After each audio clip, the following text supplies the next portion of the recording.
이 수급을 보는 거야. 상대적으로 사람들이 관심도가 없는데 좋아지는 그런 걸 계속 찾아다니는 거야. 지금 상황에서 이제 네. 반도체 소부장이 좋다고 생각을 하고 있어요.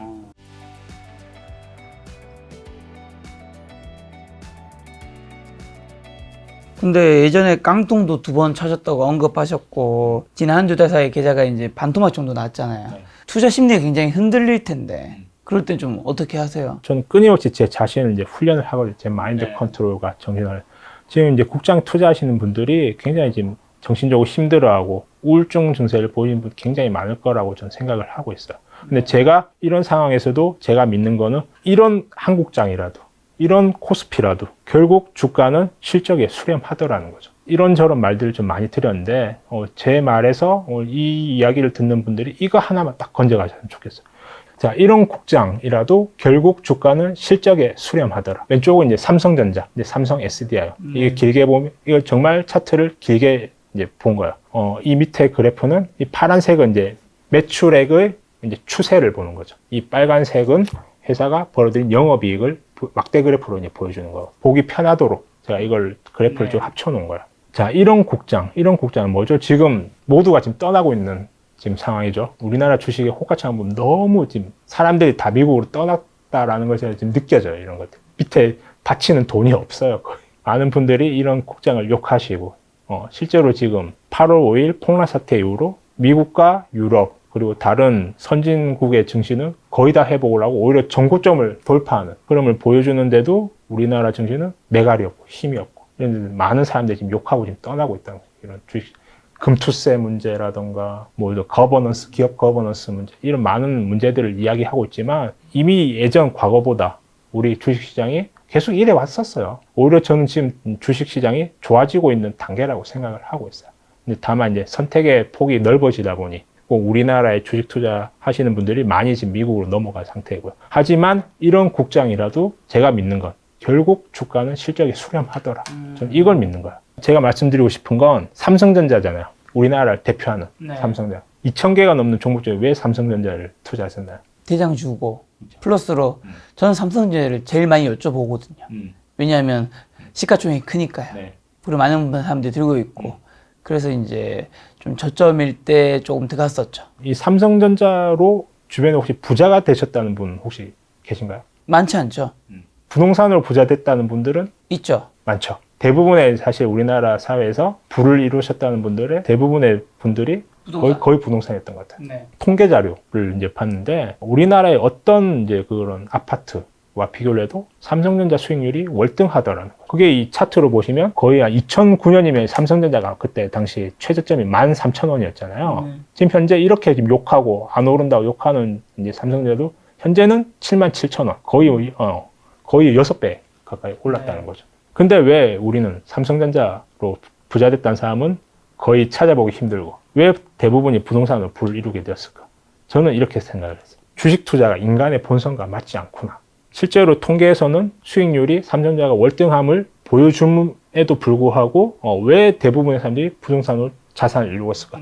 이 차트, 이 움직임이 우리는 매일 이걸 보고 있기 때문에 결국에 이 삼성전자의 성장을 우리가 누리지 못하게 된다는 거죠. 지금 이 맨 앞에 여기 이것만 봐도 이게 참 길게 보면은 크게 뭐 변동성이 없어 보이지만 이 봉 하나에 9만 원 갔다가 지금 7만 원까지 빠져. 이게 30% 조정을 받는 거예요. 이 30% 빠지면 사람들의 심리가 흔들리죠. 그렇죠. 야, 뭐 회사 큰일 났나? 삼성전자 망했나? 이 소리가 지금 나온다. 그게 우리가 주식을 장기 투자를 못하게 막는다는 거예요. 이런 인간의 심리가. 이 주가의 변동폭이. 제가 말씀드리고 싶은 건 대한민국의 어떤 삼성전자뿐만 아니라 어떤 회사라도 이 그래프가 파란색 매출액과 이 영업이익이 동시에 증가하는 이 구간을 우리가 보자고요. 그러면 2011년부터 2013년까지 삼성전자 주가는 상승을 했죠. 이 매출과 영업이 정체되는 이 구간 동안 주가는 힘이 없습니다. 2016년까지. 삼성전자 실적이 폭발하기 시작하는 17년, 18년 구간 동안 주가는 역시 따라가더라는 거죠. 그럼 이게 삼성전자만 이러냐? 우리가 다른 주식도 한번 볼게요. SDI 역시 2016년에 지금 마이너스가 엄청 크게 났잖아요. 이때 기억하시는 뭐 노트 배터리 폭발 사건. 여러분 이제 엄청난 이제 적자를 보게 되면서 주가가 그때 당시 75,000원까지 최저가가 빠졌었어요. 근데 그때를 딱 바닥으로 이 삼성 SDI 매출과 영업이익이 18년부터 이제 계속 성장하게 되죠. 그럼 이제 주가는 엄청나게 올라가더라. 근데 또 최근에 또 많이 빠졌잖아요. 삼성 SDI의 최고가 80만 원 대비해서 현재 반토막도 더 나요. 무슨 일이 있었냐 보니까 24년부터 급격히 매출과 영업이익이 줄어들기 시작하는 거예요. 그럼 다른 주식도 한번 볼게요. 하이닉스 역시 마찬가지더라는 거죠. 하이닉스의 의미 있는 부분 2016년부터 보면 매출과 영업이익 급증하기 시작하면서 주가 역시 급증하게 되고요. 그리고 이 파란색 적자가 크게 나는 23년 이때 15만 원 찍었던 주가가 반토막에 7만 5천 원까지. 그리고 AI 수혜를 누리게 되면서 매출과 영업이익 급상승하니까 지금 역사적 신고가 25만 원 가까이 터치를 하게 되고요. 현대차도 마찬가지. 그리고 제가 투자하는 두산도 이 회사가 굉장히 오랜 기간 동안 힘들었어요. 거의 10년 동안 구조조정을 했거든요. 주가를 보시면 거의 저점이 이 코로나 때 2만 5천 원까지 이게 저점이 나요. 그걸 보면 매출과 영업이익이 계속해서 우하향한다는 걸 보실 수 있죠. 그렇죠. 21년을 기점으로 이 회사가 턴어라운드 하게 돼요. 역시 주가 역시 2만 5천 원을 바닥으로 무려 26만 거의 10배가 올랐잖아요. 이건 셀트리온도 마찬가지고. 그러니까 어떤 산업이든 우리나라에 있는 어떤 산업이든 어떤 회사든 간에 이 공식에서 벗어난 거를 저는 못 봤어요. 그럼 투자가 이제 정말 쉬워지게 되는 거죠. 이제부터. 매출과 영업이익이 늘어나는 회사를 찾아서 초기에 내가 진입을 할 수 있다면, 그리고 업황의 사이클이 좋아지는 구간에서 내가 계속 그걸 가져갈 수 있다면 주식은 크게 수익을 낼 수 있구나. 이걸 제가 깨달았고 그걸 믿는 거예요. 제가 지금 집중 투자하고 있는 두산을 예로 들어보면 주가는 비록 반토막이 났죠. 그렇죠? 근데 매출과 영업이익은 문제가 없어요. 그러면 제가 계산할 때는 앞으로 최소 10년간은 이 회사의 매출과 영업이익이 우상향할 거라고 저는 생각을 하고 있어요. 그러면 이제 지금이 위기이냐 기회이냐? 저는 기회라고 봅니다. 매출과 영업이익이 꺾이지 않았다. 오히려 더 올라가. 근데 주가만 반토막했다. 사람들의 심리만 무너졌다. 전 이 단순한 원리, 이거 하나를 발견하고 이걸 적용하니까 제 인생이 바뀌었다는 거죠. 그럼 이제 지금은 두산에 투자하고 있지만 당연히 다른 섹터나 종목도 찾아볼 수는 있잖아요. 그 중에서 매출과 영업이 괜찮으면서 내가 두산 다음에 갈아탈 뭐 더 추가할 뭐 그런 주식을 후보군을 보고 있는 건 있나요? 현재 시점에서는 좀 반도체 소부장 종목들이 좋아 보여요. 굉장히 지금 많이 빠진 종목들이 그 중에서도 지금 엔비디아 매출 성장이 꺾일 것이라는 그런 이유 때문에 지금 웬만한 반도체 소부장 종목들이 오히려 8월 5일 저점보다 깨진 종목들이 굉장히 지금 많이 보이고요. 그 중에서도 2분기 실적이 잘 나온 회사들이 있어요. 거기에 지금 심리는 지금 최악인 상황이거든요. 제가 볼 때 지금 신용 반대 매매까지 지금 나오고 있어요.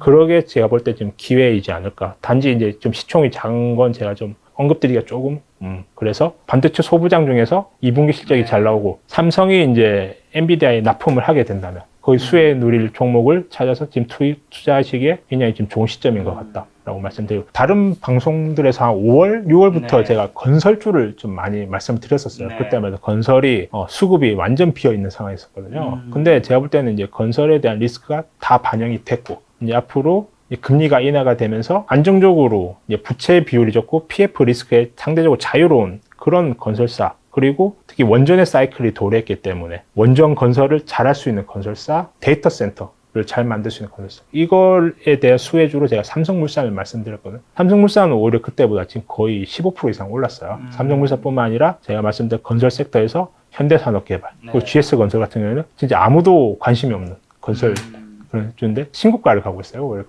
정말 빠르더라는 거죠. 제가 왜 그때 나가서 아무도 이야기하는 건설 섹터 말씀드리냐면 저는 이 수급을 보는 거야. 상대적으로 사람들이 관심도가 없는데 좋아지는 그런 거에서 전 항상 이제 그런 걸 계속 찾아다니는 거예요. 3개월이 지난 시점에서 신고가 가는 건설주들이 지금 나오고 있으니까 지금 상황에서 이제 반도체 소부장이 좋다고 생각을 하고 있어요.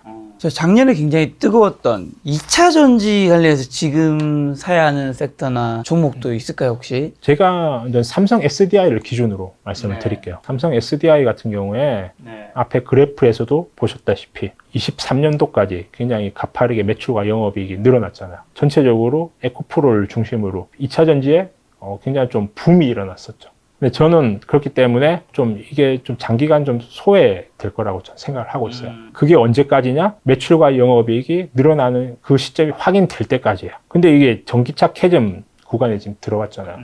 지금 김 작가님도 저에 대한 질문에 2차 전지를 넣었단 말이에요. 이게 왜 넣었냐? 아직도 사람들의 관심도가 굉장히 높기 때문이에요. 지금 여기에 지금 물려 계신 분들이 굉장히 많고, 이분들은 본전을 찾고 싶기 때문에 2차 전지에 대해서 희망적인 뉴스를 듣고 싶어 하시는 거예요.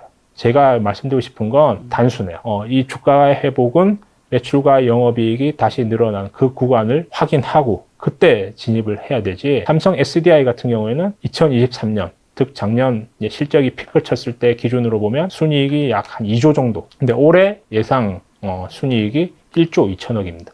지금 PER로 보면은 현재 한 15 정도 나올 것 같아요. 그러면 이제 PER 15가 저평가냐 고평가냐. 근데 우리나라 평균 PER은 10 정도의 형성이 되고 있습니다. 네.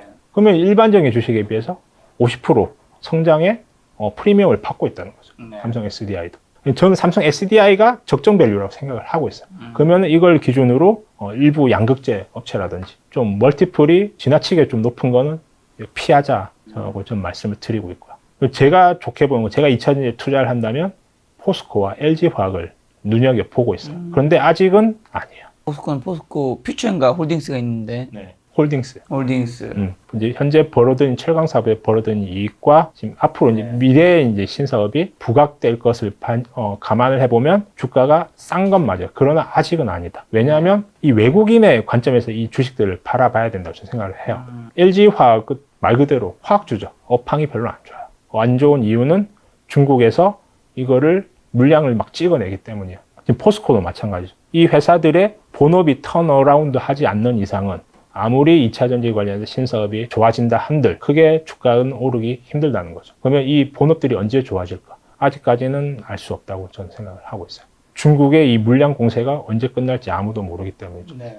그래서 제가 제일 싫어하는 게 바로 중국과 경쟁하는 회사예요. 미국에서 지금 중국을 누르기 위해서 더 이상 이제 중국의 제조업 역량을 이제 죽이려고 하는 것이 쉽게 얘기해서. 그러다 보니까 공산당이 가장 중요하게 생각하는 그 이념, 일자리예요, 일자리. 이제 공산 사회에서는 일자리가 가장 신성시돼요. 예전에 이제 그게 소련 국기에 보면 그게 낫이나 곡괭이 이런 그림들이 우리가 찾을 수 있는데 그건 그만큼 이 노동을 이 공산 사회에서 노동을 중요시하고 이제 실업자가 만약에 거기서 발생할 수가 없어요. 공산주의 사회에서. 만약에 나 일하기 싫어하면 그 사람은 감옥으로 가야 돼요. 그게 공산주의입니다. 그래서 이제 중국도 이제 그 개념에서 보면 아무리 자본주의 시스템 많이 도입했다고 하지만 그 이념의 근본은 그런 게 깔려있기 때문에 즉 중국 입장에서 가장 중요한 일자리를 만드는 것이고 지금 현재 전 세계 경제가 안 좋고 중국도 자체적으로 지금 내수 경제가 별로 안 좋다. 중국 정부 입장에서 중요한 것은 일자리 창출이지 기업의 수익이 아니에요. 그렇기 때문에 물량 밀어내기를 언제 끝낼까? 저는 굉장히 불투명하다. 이런 리스크가 해결되는 걸 확인해야 저는 LG화학, 포스코홀딩스를 매수할 생각입니다. 배터리도 마찬가지예요. LG 출신의 친한 형님이 계세요. 그분한테서 이제 LG 배터리의 우수성에 대해서 너무나 많이 들고 잘 알고 있어요. 하지만 그럼에도 불구하고 투자가 망설여지는 것. 역시 중국의 존재는. 중국. 예. 근데 미국이 중국 전기차 관세든 뭐 이런 거 때리고 있잖아요. 때리고 있지만 결국 이제 미국 자체적으로도 전기차의 확장 속도가 예상만큼 그렇게 늘어나지 않고 있다는 거죠. 거기다가 우리가 이제 사업을 하는데 미국에만 할 건 아니잖아요. 즉 미국 이외의 시장에서 나머지 시장을 이제 중국 회사들이 그거를 물량으로 그냥 밀어내기를 해버리면 그럼 우리가 미국 시장만 바라보고 하는 것도 아니고 근데 이제 미국에서 이제 배터리를 사가는 애들이 GM과 포드잖아요. 얘네들이 어떻게든 이 가격을 당연히 싸게 받고 싶어 하죠. 얘네들은. 그럼 계속 그 관련해서 자본 그리고 제가 보는 가장 큰 리스크는 역시 트럼프 리스크. 대통령 선거 결과를 확인하고 나서 2차 전지의 매수를 고려해 봐야 된다. 저는 그렇게 생각을 하고 있어요. 그래서 아직까지는 좀 시기상조가 아닌가. 2000년에서 LG화학이나 포스코홀딩스를 가장 좋게 보지만 지금 타이밍은 아니고 미국 대선이 끝나고 난 다음에 아까 말씀한 실적적으로 좀 돌아섰을 때는 이 종목으로 그래서 저건 좀 안심하고 투자할 수 있는 걸 찾아보면 역시 전력이다. 왜냐하면 AI, 전기차, 가상화폐 이 모든 것들은 막대한 전력 소요를 필요로 한다. 그래서 지금 실제적으로도 미국에도 지금 전력난에 대해서 굉장히 많은 고민이 지금 이루어지고 있어요. 실제로도 아까 초입부에 말씀드렸던 PJM, 지금 전력 경매에서도 무려 800%가 급등하는 그 자체가 앞으로 전기가 많이 부족해 시대로 우리가 지금 넘어가고 있다. 즉 우리가 AI로 인해서 그리고 전기차로 인해서 전력 수요량은 급증하는데 그 전력량을 맞추는 게 정말 좀 어렵다. 그래서 미국에서는 민주당이 되든 공화당이 되든 상관없이 전력에 대한 투자는 계속해서 이루어진다. 거기에 대해서 수혜받을 수 있는 건 우리나라 전력 관련해서 변압기 그리고 전선 관련주들이 먼저 1등으로 나갔고요. 제가 보는 거는 원전에서도 역시 제가 원전을 좋게 보는 건 계속 말씀드렸듯이 이런 독점력, 더 이상 만들어줄 수 있는 플레이어가 우리나라밖에 없다. 이걸 보고 장기 투자하겠다. 그게 제 생각입니다. 이제 리스크가 없다는 거죠. 정치적인 리스크. 투자에 있어서 가장 이제 싫어하는 게 불확실성이에요. 불확실성 없이 투자하는 그 대상으로는 전력 관련한 주식이 맞다라고 저는 생각을 하고 있습니다.